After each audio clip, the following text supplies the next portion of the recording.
But is it then, well, for the last album, you sing more clean, not the high screaming. Did you talk about it or? Yeah, of course we did. It's just screaming fucking tears up people's voices, and to do it live, and the whole reason why I started screaming in the first place was I was a really bad singer. I was like 13 or 14 years old. I was trying to sing in a band, and my voice just wasn't working. So the only thing that did work was screaming.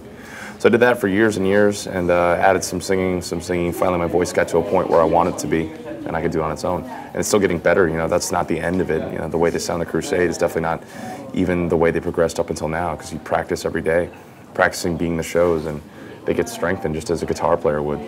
But did you well, the screaming, did you have problems with your voice or? Well, some dudes can do it. I don't know how, but I know I can't do a night where I sing and scream in the same show.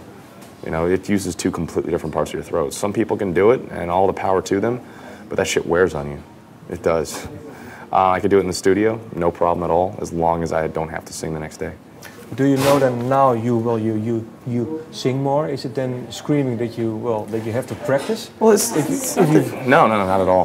Not done it for 2 weeks, then you're not. No, I hadn't done it for like a year and a half, and I busted some out on some demos, and it sounded better than ever. Okay. The Corey does all the screaming shit for the old stuff live, and it's just as good, if not better, than what I ever did, and more powerful. And I don't like to overclassify like singing and screaming. It's just vocals, you know, because I think people concentrate too much on what sounds like what. I think in the end, it's all coming from some dude's mouth. So what does it matter anyway, right? Yeah, that's true. And it's for you, the screaming, is it hard or? I've never had any problems up until a few days ago. I was always, you know, it never really bothered me too much, and then a bunch of, not just the shows, but a bunch of other stuff that was going on.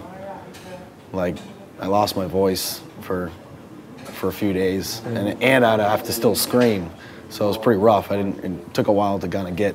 It's not even back to normal now, but it's better than it was a few days ago when I could barely talk. So what do you do then? Do you drink tea with honey or? Yeah, I make tea with honey, ginger, and stuff like that, and just lots of water, and try not to talk too much. But well, the two of you wrote for Guitar World. You wrote well, 1 year, and you wrote columns.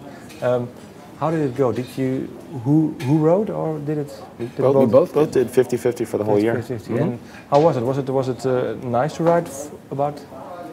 Pretty much just went up there when we were in New York, and we went there and just filmed for like a few hours, just a bunch of different stuff. They asked us like, what do you do for this, or show us a technique for this or whatever. Then we'd be like, oh yeah, and then we'd show them like a riff or something, and they just kind of stockpiled a bunch of ideas and exercises or whatnot from us, and then each month when they were going to print it, you know, the guy at Guitar World would call one of us up, whoever segment it was, and give a little interview and talk about that thing. But so pretty much we just banged it all the columns out in one trip, and then we just talk on the phone just to kind of put some details into the actual written part. But all the playing was already done. What did you learn from it, maybe, if you have to talk about it and then do it something specifically for this, well, for this year? Did you learn something about the way you work, or? Not necessarily. It's just that I think that the columns were something that Corey and I grew up reading a lot and learning from our favorite guitar players. I remember I learned a lot from the Kirk Hammett columns back when I was a kid through Guitar World. What did you do? Playing. Is there one thing maybe? The only one that I can remember perfectly off the top of my head, which I'm sure there are many, is like the use of, he said, use your fucking pinky. He'd always say to make sure you use all your fingers. Because a lot of people just play with 3 or just 2, but he said use all 4. And that always stuck with me. Yeah, I read it all the time, so there's definitely a lot that I've just learned in general. And for you, is there one that you read while growing up that you thought, well, hey, this is nice? I can't remember anything off the top of my head, but you know, I'd always get Guitar World and stuff. Used to have a subscription, I think, for a little while, but yeah, just kind of would just go through the magazine and get ideas or exercises, but nothing I can specifically remember. Yeah. Last question. What was the first guitar riff you could play on your guitar? First guitar riff was the intro riff for Seek and Destroy. It was the first riff I learned. Was it hard? What age were you? Huh? What age were you? Like 14. I was playing guitar for like a week, maybe. That's good. And yours?